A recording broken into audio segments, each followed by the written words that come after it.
It is August 18th, 2025, and it's a busy day at the White House today, as you had several European politicians flying in so that they could meet in person with Trump and Zelensky, who actually got a direct greeting from Trump, something that all of those European politicians did not. All eyes are on the White House to see what they say. Clearly, we're already seeing what they're wearing, and that's been talked about on social media quite a bit. But then you also have the question, does any of this matter? Right? All of the talks today, whatever's decided on, whatever Trump says when he picks up the phone and calls Russian President Putin at the end of the day and apparently tells him that Zelensky agreed to this or didn't agree to that, we don't know what he'll say. But does any of it matter in the grand scheme of things when you look at the battlefield, when you look at the war of attrition that Russia is waging against Kiev's forces, and when you look at NATO's ability to continue to wage this proxy war against Russia? Well, we got into all of the latest and that very important question with a special guest earlier. So let's take a listen to that conversation now. Joining me now to discuss is Andrei Martyanov, a veteran author and Russian military expert. Andrei, thanks so much for taking the time to join me. Oh, it's my pleasure, always, anytime. It's always good to have you on the show. Now, I want to get your take on the latest here because, as we all watched on Friday, President Trump had this in person summit with Russian President Putin. And then, as soon as we got to Monday, we had not only Zelensky rushing to the White House for talks, but we also have several European politicians, including French President Emmanuel Macron, German Chancellor Friedrich Merz, UK Prime Minister Keir Starmer, European Commission President Ursula von der Leyen, and NATO Secretary General Mark Rutte. Okay, that's a mouthful. But when it comes to how much these talks matter in the grand scheme of things, obviously the real talks happened on Friday. How do you view this? Is this just about getting media attention and Trump kind of entertaining it, or is there more to it? Well, it's both. Both classic kabuki and media circus, and there is more to it, obviously. Europeans hate Russians. Okay, let's kind of cut through this old garbage, and those white noises. That's what it is. My video will be called Unplug Yourself, unplug from this media noise, because those bandits, that's what they do. They have no humanity, no integrity, nothing. They will just spin things so much that to confuse people. But reality is Europe wants to kill Russians, simple as that. Majority of European population, not all of it, but majority, I don't know how large majority, 55 or 85%, wants Russians dead, Russia broken up, and those, Asiatic subhumans, like me, for example, I'm Untermensch because I'm Slavic.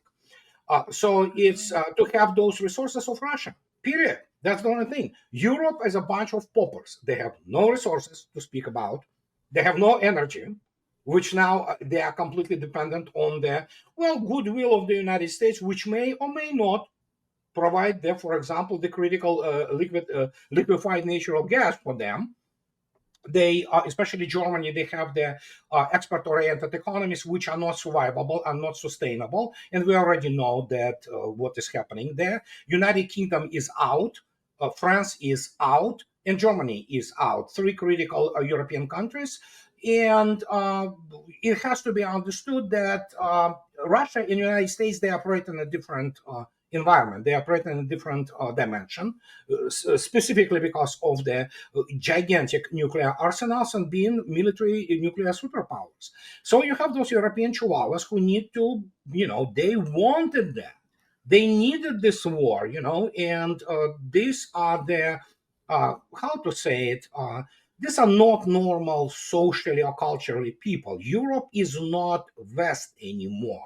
It is post-Christian, degenerate entity, which is headed by this gynecologist and probably, latent Nazi, von der Leyen.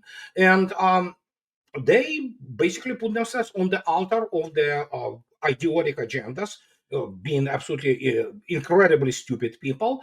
And now suddenly they recognize that, superpowers will be dealing, above their heads. They have no real, they will try to convince Trump, which is not difficult. Trump is a man, narcissist. He's a man who doesn't remember what he said just 2 minutes ago. We have to keep this in mind. So, but in the end, it's all the hustle, hustle and bustle, bunch of those people, or how to say it, rats trying to leave the sinking ship. And this is exactly what is happening. So they will be trying to convince Trump to somehow support the war against Russia. But uh, physical tangibles, so to speak, are not there. We are looking at every day. You look at the map and you look at the tally. Ukraine is running out of humans, not just men, humans to fight it. Mhm. And now you have this bunch of losers from France or UK or Germany who are pathetic militarily. They cannot provide even a single brigade to do anything. So they pretend that they somehow can influence things without understanding that war, as sad as it sounds, always was, is, and will remain the main first tool of the applied geopolitics. I write books on that constantly. So it doesn't matter what you say. It matters what kind of the correlation of forces and means you have compared to your enemy. Europe has zero. They are economically unviable.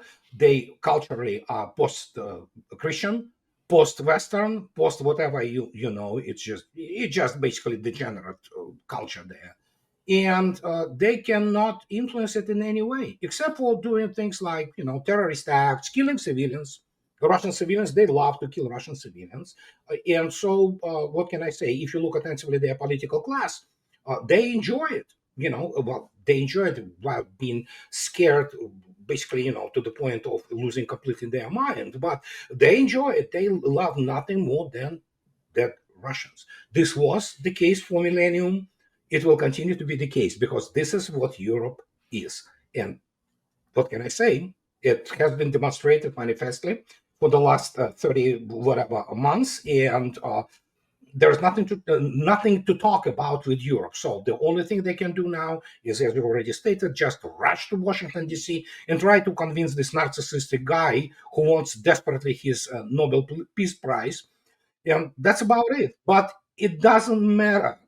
Anything what is happening in the world today has its roots and its dynamics fed to it from the front lines of the special military operations. And the news are very bad for NATO and combined West. Yeah, and I think that that's a really important point, as you noted there. I mean, these European politicians, they can come to DC, they can say whatever they want to say, but what are they capable of doing? What is the US capable of doing? Because if the US was capable of a lot more, then we could have seen a very different meeting between Trump and Putin on Friday, but we didn't. And there's obviously a reason for that. Now, before we get into Friday's summit, I do want to mention Trump's post on Truth Social because I thought this was interesting. On Sunday evening, he gets online and he says, quote, President Zelensky of Ukraine can end the war with Russia almost immediately if he wants to, or he can continue to fight. Remember how it started. No getting back, as he claims the Obama given Crimea, and no going into NATO by Ukraine. Clearly, Trump doesn't have all of his facts straight, but that's so interesting to me because I look at these talks today and I go, okay, let's say that Zelensky says, yeah, okay, we'll stop trying to claim that Crimea is ours and we'll stop trying to get into NATO. I don't think that that's enough for Russia to be done with this special military operation. Clearly, there's a lot more that Russia keeps pointing out when Putin is talking about the root causes over and over again. So, how do you see kind of this smoke show that, oh, Zelensky just has to agree to a couple of things when clearly there is much, much more on the table that Russia is taking into account? Yeah, you nailed it. And fact is, Doug McGregor today, I mean, this is one of few things I agree with him, on is it's U.S. war. It's the American war. America is party to this war, despite that boy Marco Rubio trying to say that, oh no, it's not we are not, the participant of the war, although we are involved. Really, dude, go try to BS your own family. He is no international relations specialist. He's just a lawyer on the, basically controlled by Adelson, Miriam Adelson. So, I mean, yeah, these are APAC people, but point is, United States lost the war. But because United States is still very important, unlike it is with Europe, it's obviously Russia provided probably the last off ramp for Trump to try to extricate United States without being utterly humiliated. But it was humiliated, or enough already. So we know that it's. I'm on record, but I was on record for many years now that United States militarily is a paper tiger. So they love to talk about how tough they are, but realistically, the table of organization and equipment and technologically, the United States is nowhere near Russia. And so the point here is that here's the off ramp, which was told by Putin in Anchorage. Take it. If you don't take it, then sorry. And you're absolutely correctly stated. It's always about either put up or shut up. You know what? And the United States cannot put up. United States cannot fight the real war. It never could actually. So if you look attentively at the military record of the United States after World War II, which was losing all its wars left and right, it's still proclaiming itself to be, for some reason, the finest fighting force in history by Obama. So, no, this is serious business. And the only issue here is I was laughing. Mr. Witkoff spoke something, blah, blah, blah, blah, blah, blah, to CNN, that essentially what it came down to that, some amazing progress was achieved, that Russians are not going to touch those other 5 oblasts of Ukraine and not go to Europe. Russians do not want to. They never did. I mean, this is the thing which they're saying, and explain to people that Russians do not want to put those 19 or whatever, 17 million, which is left in Ukraine, on its balance, to have this bunch of Russia hating people, and then suddenly make them part of Russia. No, I can tell you one thing: Russians already had enough with the Donetsk and Donbass republics, and they still continue to, clean up, those stables, filled with all kinds of the Ukrainian corruption, even today. Well, they are already part of Russia for a long time now, de facto. So the idea that Russians want to govern Ukrainians is ridiculous. But the more, obviously, the more they procrastinate, the more they play those games, which the only thing they can do, none of them has any statesmanship qualities. None, including Trump. Trump is not a statesman, he's a showman. But if you look attentively at Europeans, they even more pathetic than him, because they are completely impotent. And I don't know, those people are deviants of all kinds of things. If you look at Europe, is long ago is a pedophile central, and so it's and when you look attentively at that, what are you gonna do?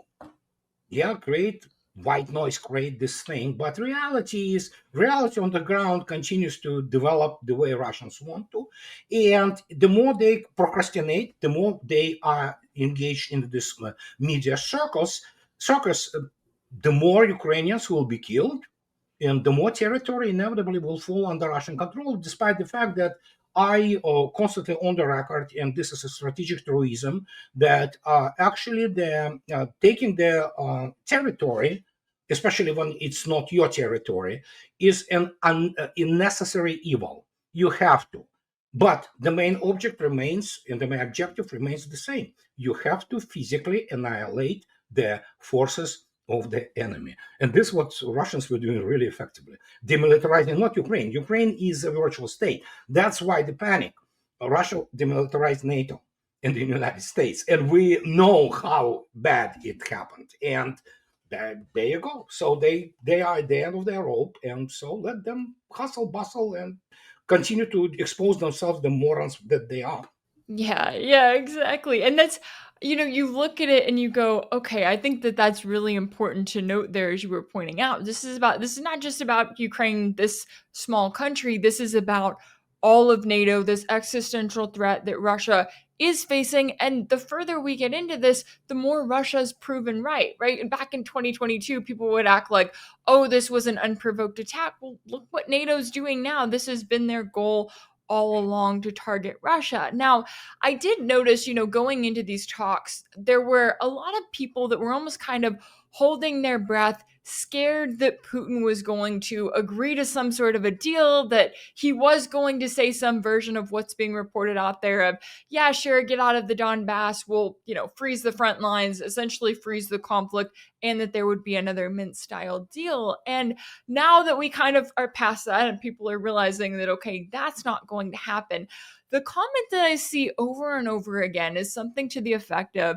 if Russia stops the SMO before they get Odessa back, then none of this will have been worth it, in the sense that this conflict is just going to keep going on and on. So, how do you view those comments and the significance of this territory? Obviously, as you were noting, this is about the destruction of these forces that are targeting Russians at the end of the day, not necessarily just about the territory. But what do you make of the people who get really, really fixated in on that territory? Well, they are militarily incompetent, including the people with the military background. But then again, now I am, after we observe the operational planning by NATO, how they continue to kill their forces in hundreds of thousands.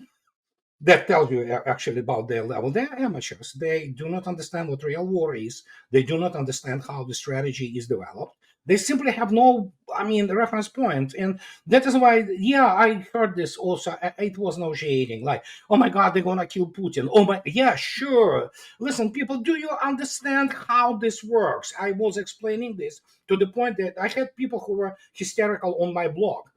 Oh my God, it's a trap. He will, yeah, sure. And then they suddenly, oh my God, Secret Service, Russian FSO,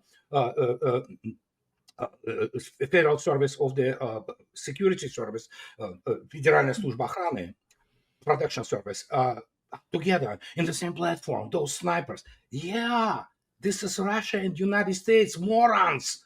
This is not a game because they don't understand. You touch either president, it's a casus belli, World War III, imbeciles, wake up, that even neocons, these cretins, not to say that they're so, cretins like Lindsey Graham or, they're all bunch of the butthurt so-called American generals who like to do it. But the point is, there are well-established protocols, especially for the importance of meetings of such level that obviously, they were like, oh my God, FSO, Federal Protection Service and Secret Service are together. Yeah, that's what they do. I was explaining to them, but people were still hysterical.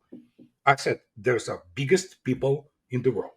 They get together, they talk, they go back in their own ways, and things continue, So that's how it works. I'm sorry, guys. When Trump will be flying to Moscow, which he said he will, that will be the same thing. There will be all those Su-35s and Su-57s following him, not because just for the picture. They don't understand. It's a tactical combat necessity. Those planes are there not to just show respect, albeit it is the showing of respect. It's to protect the airplane of this big political leader of the country. Because, pardon me, because if something happens, they're gonna take the missile for it, but they don't understand. People, they continue to exploit those, hysterical, points which are thrown into by the all kinds of the low lies which work in the mainstream or establishment media. And but this is normal. This is absolutely normal, and you defend the, especially such an important leaders. And yeah, they just talked, and again, they discuss everything: what color of the ties they were wearing, or how they shook hands, how they looked at each other, in what tone of voice they were talking. Okay, what did they discuss? Nobody knows, and that is supposed to be. But of course, we have people who live on just doing this, and creating this white noise. But reality is, I think, main issue was not Ukraine, as it was the case.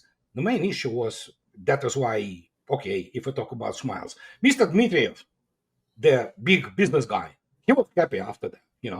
So evidently there is a talk about Arctic, joint Arctic, projects and things like that, which is really good. And Europe, yeah, Europe go and die. That's it.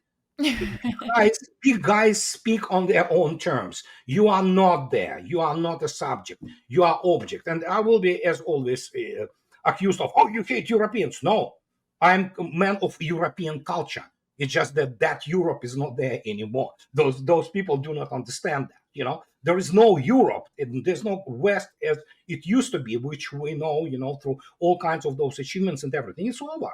And so that's the basically stage which is being framed right now.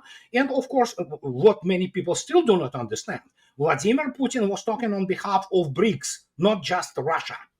And it's like you cannot knock it into the heads of those morons like Ted Cruz or Lindsey Graham. They are ignorant hacks, essentially. And so when you talk about it, United States has only one way to save itself, considering the catastrophic economic conditions, which are, and we already know, you cannot print money anymore. It's just somehow to engage itself into some kind of the economic activity, which is emerging through this colossus. I mean, BRICS economically and militarily is colossal. And this is the reality. This is United States essentially is alone in this case, because Europe is American lunch. They are incompetent, they are impotent, and they are supposed to provide whatever the stream of the investment or whatever was left until the United States squeezes them to the point. And well, they are already, basically entering the time of the Weimar Republic, and it will get much worse. Much, much worse. It's not like, oh yeah, Martyanov wants to make predictions. It's there. It's writing on the wall. And Yeah, and exactly as you're watching this take place and you're watching the US and maybe Trump kind of figure out a little bit more of the reality on the ground and realize, hey, we don't want to be embarrassed further, right? He's like, okay, is there an off ramp here? Putin's willing to talk. And as you were noting there, there are a number of different things, and Russia has made this very clear. There are a number of issues the US and Russia need to be discussing that are beyond just the war in Ukraine. That's almost absolutely. kind of a little blip when it comes to all of these other issues, one of which is the fact that the last remaining nuclear treaty between the US and Russia is set to expire in February of next year. And I know that Russia's been vocal about going, hey, we need to get this figured out. Even China's over here going, hey, we need some sort of a treaty. And the US seems to be acting like they don't have a care in the world, everything's fine. Is that something that you're concerned about at all, especially as, even though, yes, we do have talks, the US still wants to weaken Russia by any means possible, and Europe's right there to attempt to try to help them do it. So there is still a major threat posed against Russia, just in the sense that you have all of these people that want to harm Russia at the end of the day, even if they're not fully able to. Oh no, there is a threat. There is always a threat from the West, and if you look attentively at the second half of the 20th century, let's keep in mind that for all this, pathos-ridden statements, Hitler's invasion in Operation Barbarossa, June 22nd, 1941, it wasn't just Nazi Germany. Oh my God, come on! I mean, let's face it. There was Finland, which was doing its part. There were Romanian, Hungarian, Italian armies. There were Slovak SS division. There were the French SS divisions. There were even the Spanish, blue division and things like that. It was Europe. It was Europe what it does always, So they're getting into Russia, trying to kill as many as possible of those Asiatic Untermenschen and things of this nature. Get the resources. They still cannot understand how those, subhumans like me, the country which sits on the third of all world's resources, they cannot get it. It was supposed to be us. Look at us. We're so sophisticated. We're so free. They soon probably will, institutionalize pedophilia. Look at our intellectual classes. How come that we are not in the possession of that? So, and that's how they think. And in this case, they are a threat in this respect. They will continue to do what they do best: terrorist acts, hiring all kinds of proxies to kill Russian civilians, to damage the infrastructure. Like yesterday, FSB apprehended which, by the way, the guys were absolutely not in the know. In fact, this FSB saved their lives with 130 kilograms of Finnish high explosives, which was supposed to detonate on the Crimean Bridge. Oh, you can smell this putrid smell of the MI6, behind it, So, yeah, they are pathetic criminals, that's what they do, So, and they will continue to do this. But in the larger scheme of things, the only thing which talks is the, as I already stated, correlation of forces and means, and NATO, combined NATO it's so technologically backward and so operationally pathetic that at this stage you say, oh yeah, they are afraid that Russians would invade Europe, like Witkov said. Why? Yeah, Why? exactly. Russians are actually living today much better than most of Europe, and soon they will be living better than all of Europe, And why would Russians invade them? To do what? To what? Partake into those LGBTQ, the deviant, I don't know. If Russians do not want to go to Louvre, they can go to Hermitage, which actually, yeah, it's like, dudes, wake up. You're nobodies, okay? You are nothing more than the museum under the open sky, which already Dostoevsky stated. You have no honor, you have no culture, you lost it. I doubt France will exist beyond 2050. I could be wrong. It could be actually faster than that. So, yeah, caliphates, Sharia law, welcome to Europe. Enjoy. You wanted it. Russians have nothing to do with it. And this is what I repeat nonstop for the second decade.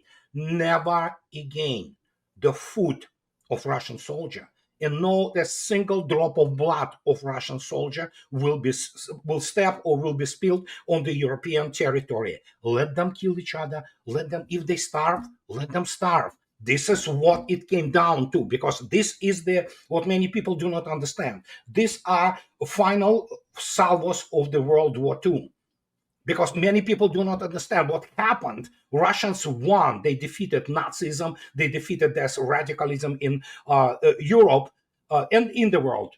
But they never won the peace because the United States stepped in, which was with pockets full of cash, never suffered anything from war. Then they basically extended this agony of the European civilization for another 70 years. Now 80 years. There we go. But it's over. And they cannot recover because we completely moved into the completely new technological and industrial paradigm. Only critics from Wall Street believe in those BS of the electric cars and iPhones, So, and we moved into this new technological paradigm, and Europe has literally nothing. It literally has nothing. I mean, they have a little bit of coal, some ores, not enough to sustain, I don't know, 100 million, or maybe that's about it. So they depended on Russian Soviet energy since 1960s, essentially. Okay, not anymore. They wanted freedom. Good riddance. Right. And they expected that Russians will crawl, and Russians don't care.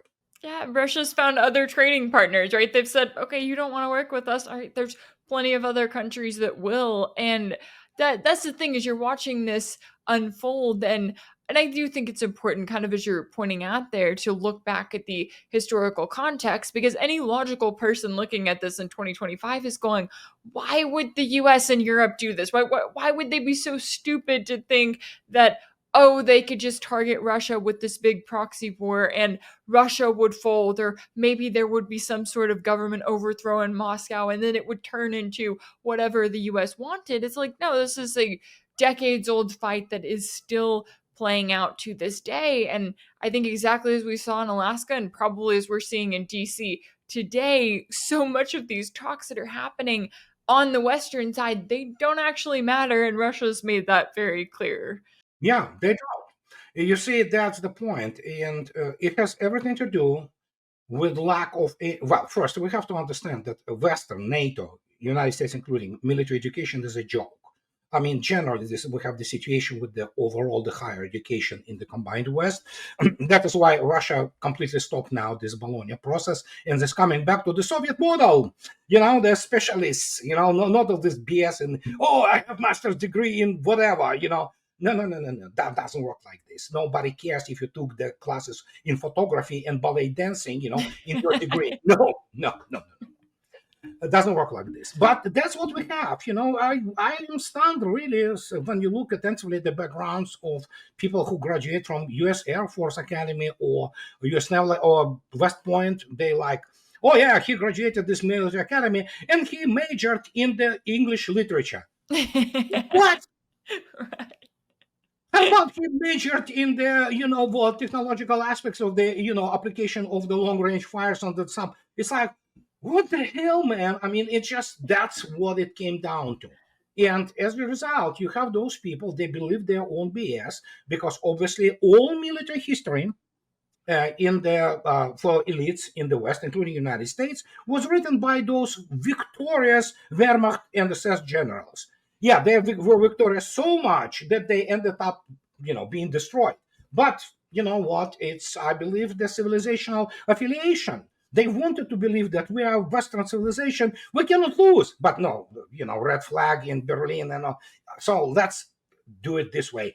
Russians just, were throwing their corpses on us. They have one rifle for 3 people. And so that's what happened. They rewrote those victorious, quote unquote, Wehrmacht generals. They wrote this history, military history for the United States and the West. And as the result, they bought their own BS. They drank their own Kool-Aid. And when you, that delusional, what do you expect? And as the result, I warned about it since 2013 when I officially started my blog. And I stated, you do not know what you are dealing with. Don't go. Don't do stupid things. But again, neocons, they are retards basically. I don't know, it's inbreeding maybe, something, because there is a lot of things happening there. And and yeah, what can I say? Here it is. Now we have all kind of thing, all reality in front of our eyes. And you can see a lot of butthurt. You can see a lot of sour grapes. You can see a lot of professional envy and jealousy. Because when I explain to people that, guys, Russians never were impressed with, for example, Gulf War. They obviously tried to extricate some specific quotes from other people to say, oh, look at how great we are. And yeah, I explained to them that Iraq, in the end, and especially Afghanistan, it's not war, it's high intensity police operation. And they had support of Russia for all intents and purposes, for a long time. They still lose it, I mean, in the most humiliating fashion. And you try to explain to them, say, guys, this is not how you fight wars. But no, they know everything. And so as a result, they didn't understand because they can't.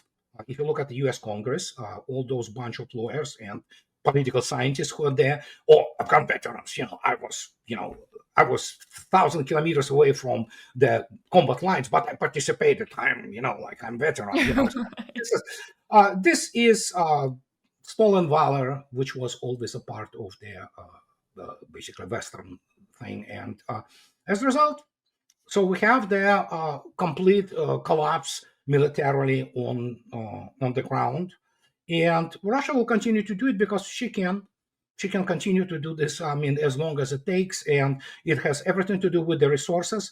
And the West doesn't have resources. Period. It's nothing left. And Russians, meanwhile, ramp things up big time. And it's not just military-industrial complex; it is also civilian fields. And but again, you cannot explain to some cretin from Harvard University with PhD in economics that he knows nothing about the world outside. He knows how to make money and cheat people out of their money on the Wall Street, but they have no clue about anything because that's the complete corruption and degeneration of the higher education in the combined West. Yeah, nothing says NATO like getting, or rather picking a fight that they are not remotely prepared for, and that's exactly what they have done. I know that there is certainly a lot at stake here all around, and I always appreciate you taking the time to join me to break down all of the latest here. Andrei Martyanov, a veteran, author, and Russian military expert, thank you so much for your time and insight. My pleasure. If anything in this video resonated with you, be sure to like it, share it with your friends, leave a comment, and as always, don't forget to subscribe. And if you want to keep up with all of my work, make sure that you're subscribed to my page on Substack. That's rachelblevins.substack.com. That's where you'll find ad-free videos and new weekly episodes of my exclusive series for paid subscribers called Sanctioned. You can also check out Sanctioned over on my page on Patreon. That's patreon.com/Rachel Blevins. As always, thank you all so much for all of your support, and I'll see you next time.